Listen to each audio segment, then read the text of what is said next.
Sassy Eliot. Hank. Sassy Eliot. Girl. The WIP Afternoon Show with Ike, Spike, and Fritz. Joining us now, he of the Go Birds podcast, the sassiest one of all, Eliot Shorr-Parks. What's up, Sassy E? I don't know if there's time to be sassy today. I feel like it's all business. First day of the new league year. So Look, man. We'll see if any sass comes out. You take your sass every day. Yeah, come on. Everything you do needs to be tinged with a little bit of sass. So Yeah. let's start with Jalen Phillips. Are you, I have a couple of follow-ups, but the top one, are you surprised at the money that Jalen Phillips got?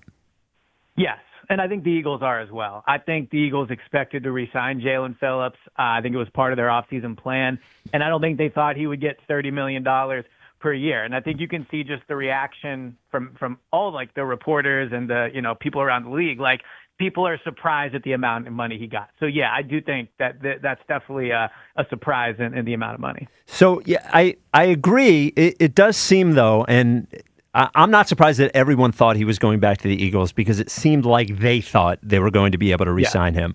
And the numbers that were floated out were less than the numbers that he ended up getting. It does seem, though, if they were, and we'll never know how sure they were that Jalen Phillips was coming back, but I wonder if they're now caught a little flat-footed in their ability to be able to replace. Forget about production. Just replace the snaps. If you want to say a competent, good edge that plays a lot of snaps. Do you think they're caught flat-footed there at all? So I think that's the tough part of losing him. Like obviously, players around the league are signing, with other teams, and the Eagles have not signed anyone yet. So I could see a reaction of, well, why aren't they doing anything? I don't think they expected to be super active in free agency. I think the tight end market's definitely one they'll be in. But when it comes to Jalen Phillips, like that is someone they expected to have that they now no longer have. So that is like a pivot in their offseason plan. And so to your point, it is going to be tough to replace him. I know a lot of the reactions, well, you can't pay him that much money. That's important right now. But come week one, when they have to field a team to compete, that extra $5 million a year might not feel as important. So Jalen Phillips was a really good player. He was arguably a top 10 edge next year. So you're right. They'll have to find someone to replace just the snaps. But finding the quality of player at this point is probably not going to happen. Like Bradley Chubb is an option, but Bradley Chubb was not as good as Jalen Phillips was last year. Jonathan Grenard, I think, could be an interesting name. Again, not as good as Jalen Phillips was last year. So, it's just there's a reason he got that much money, and it's going to be hard to find someone as talented as him at this point. I'm going to tell you the reason he got it wasn't for production.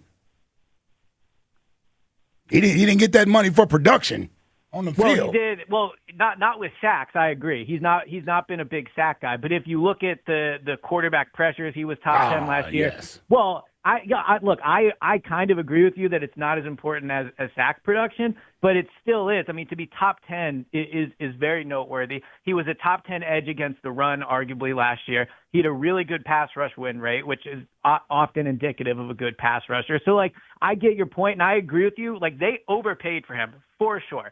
I think they overpaid for him, but they now have him, and the Eagles don't, and it's going to be hard to replace him. Yeah, my only thing is that I think sometimes not us, but I mean teams can get caught up and enamored with players because it's a desperate need for that player.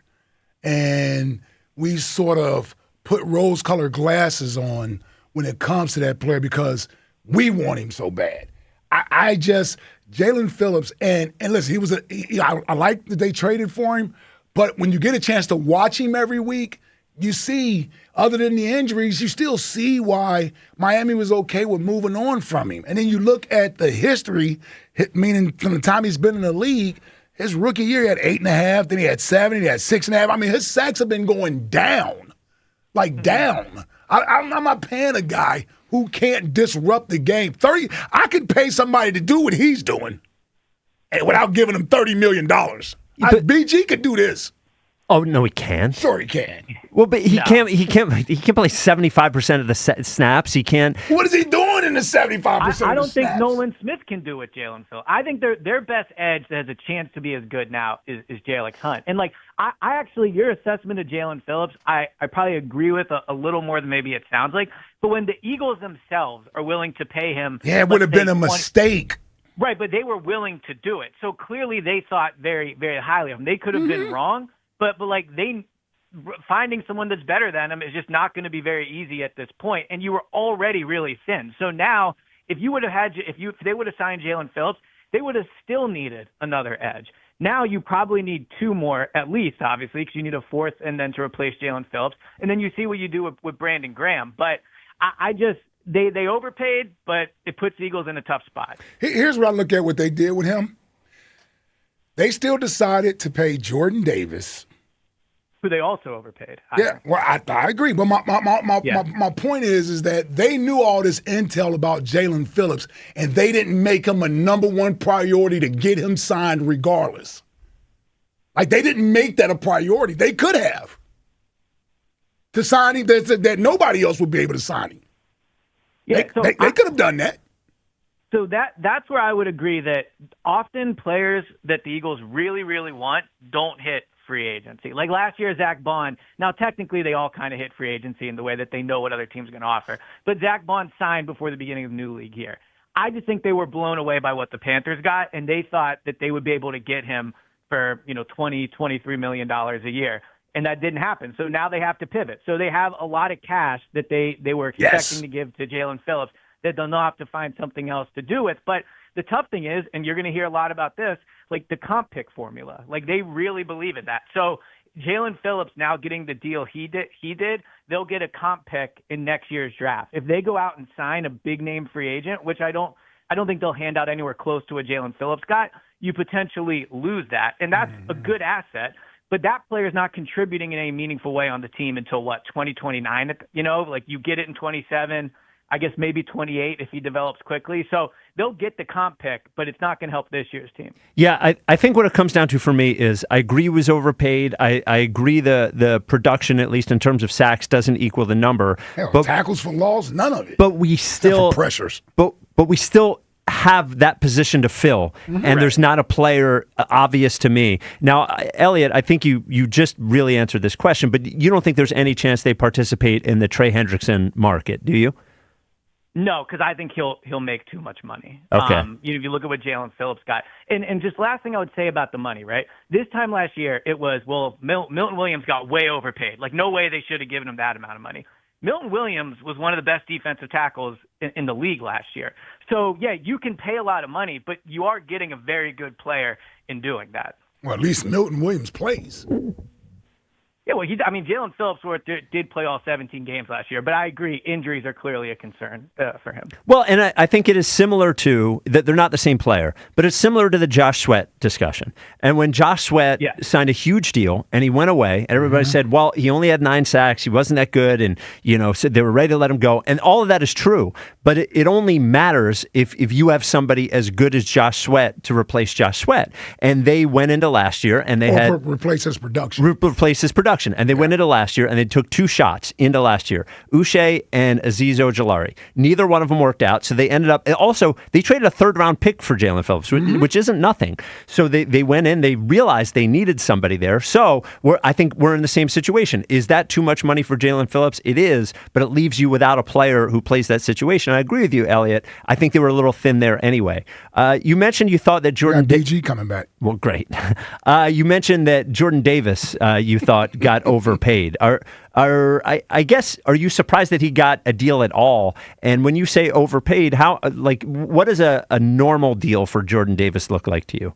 Yeah, so I think I'm not shocked at all he got paid. I think they view him as a true cornerstone, not face of the franchise because that's Jalen obviously, but a guy that they will have represent the team. They are all in on Jordan Davis, and he played really well on the field last year. It's not just his personality, but they were definitely going to pay him. What I'm surprised is the amount of guaranteed money he got. That was way more than I thought. And if you look at the average, the guarantee, he's one of, I think he's top 5 in defensive tackle money now. And if you look at what he does, the other high-paid defensive tackles, get to the quarterback. And Jordan Davis was better at that last year, but he still wasn't on the field on third down a ton. So I think by making this contract, it's kind of similar to when they took him at number 13 overall. When they took him at 13, they knew he had to develop into a better player. And he has. He has developed since he was a rookie. But to be worth this contract, he has to get significantly better at getting after the quarterback. Like the other guys that make this much money, they get 50-plus pressures a year, 60-plus pressures. Jordan Davis had 28 last year. So that's the next part of his game that he has to get better at to be worth this, the ton of money they gave him. Well, it does seem also that they're investing in the person as well, and they clearly believe in the page that he turned this year, treating his body the right way, and that meaning he was a better player. Now he gets an entire offseason in that body as opposed to putting himself in that body, right, where he can just work on becoming a better player. Yep. Yeah, but I think the tough thing is normally when you sign a guy early, which they are, I guess not as early, but they're signing him before he hits free agency, you get him at some type of discount. Like they're already now paying him into the player they hope he develops into. Like there's not much of a discount there with Jordan Davis. So they are paying him a ton of money. And look, I do think he changed for the better last year, just being around him his whole career.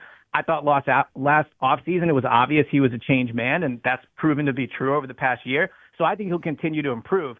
But they're already paying him top dollar for what he could become. What do you think that contract means, if anything, for Jalen Carter? My first reaction was, I saw that number. I was like, they can't pay two tackles. One guy almost $30 million a year and the other guy, $35. What do you think it means for Jalen Carter, if anything? I think they're going to pay Jalen Carter. My reaction was, Jalen Carter might get twice that. Like if that's what Jordan Davis is worth, and I don't think Jalen Carter is twice the player Jordan Davis is, but he is a significantly better pass rusher than Jordan Davis is. He commands way more attention from opposing offensive lines. Like, I think he will get paid. The reason I think it's taking a little longer is because, A, it's a lot more money, and it's just a bit more of a complicated contract. So I think he will still get paid, though. More complicated how? Well, because I think he got thrown out of the sure. game of the season. I just think like it's just a little more like Jordan Davis, I think the person they very much believe in. I think that made it easier. I misunderstood what you thought was comcomplicated. I thought there was a financial thing that was complicated. It's more the player is more complicated. It's a lot more money, which makes it complicated. But So on to AJ. The Colts signed Alec Pierce, who, again, I will repeat, I just learned his existence about 4 days ago, for $114 million. So that is a wide receiver that's off the market. Mike Evans goes to the 49ers. That is a wide receiver that's off the market. What does your gut tell you on the A.J. Brown situation now, given those two things? So I still think A.J. will be with the Patriots. I think that'll ultimately be how this ends. But I think that when Alec Pierce signed, there was a lot of, the Eagles have all the cards now. And that's true in a way, right? Because the Patriots want him. But the report over the weekend from, I believe it was Mike Garafolo, where he said how he's trying to get creative in making this deal happen, right? He's trying to do like half of it now and half of it after June 1st to help with the cap situation. Like, you don't get creative with something unless you want to do it, right? Like, if it's true that they're just sitting back and being like, we're not going to trade him, like, call us with an offer and we'll consider it. You don't get creative on trying to make things happen if you're not interested in doing it. So as much as Alec Pierce leaving the market does hurt the Patriots, if the Eagles have decided internally they are going to trade AJ and they are planning their offseason that way in terms of the cash and different things, it could hurt them that these options are leaving, and there might only be one or two teams that would actually even trade for AJ. So I still think he ends up there, but I don't view today as a huge win for the Eagles in maybe the way other people do. Yeah, it's something we had talked about before the free agency opened, is that dynamic of, yes, players go off the board, but also teams go off the board. But right. I keep coming back to, I just never heard, it never seemed like there was any momentum of any other real team who was really involved in the AJ thing. We heard, maybe Baltimore, or then we heard, maybe the Chargers. It really does seem like this entire time it's been the Patriots and the Eagles. And I think that's a little telling, too. Like, I think AJ is a good player, but if Justin Jefferson was, on the market, I think you would have teams lining up to pay a first-round pick, if not more, right? So sure. It might be a little telling, too, about how the league views AJ, that they've not been able to get something like this done. Yeah, but it's going to get done. I just I think it will too. I don't know when, but We're going to be talking about AJ until June 1st. Yeah. It's unbelievable. Well, I mean, if it doesn't get done by Wednesday, I think the next time that there is any momentum is leading up to the draft, and then we're talking about June. Really, because if it doesn't happen before this draft, there's no reason for it to happen between the draft and June 1st. Yeah, I think it doesn't end until the Patriots have a replacement. Like once the Patriots acquire somebody where we go, okay, they're out on AJ, that's when it ends. Because even if he makes it through the draft and he makes it through June 1st and he makes it into training camp, as long as there is the idea that the Patriots would still have a need there, I don't think this goes away. All right, Eliot. Well, it's a bit busy time for you. You will be there for 12 straight hours at the Birds Town Hall at McGurk's on Wednesday. Wow. Big day for you. They're paying you a lot. Well, it's funny. Spike has done a lot of really good things for the station when he was a program director. This is certainly his idea that's now lived on. So, didn't know if I thought it would be every single year for 5 or 6 straight years, but I am happy to do it. Yes. Sorry, Eliot. You can subscribe to the Go Birds podcast wherever you get your podcasts. You'll get Go Birds Daily, which is especially interesting over the next week or so as we have all the free agent stuff. Today's Go Birds Daily, Eliot went through every position with the Eagles and explained how free agency could affect it. It was a good Go Birds Daily, Eliot. What do you have lined up for tomorrow? Well, now I feel like I can't record Go Birds Daily until like 3 a.m. because so much stuff is happening. It'll be outdated. So it'll just be going over everything that happened. Okay. All right. Thanks, E. All right, brother. Talk to you guys later.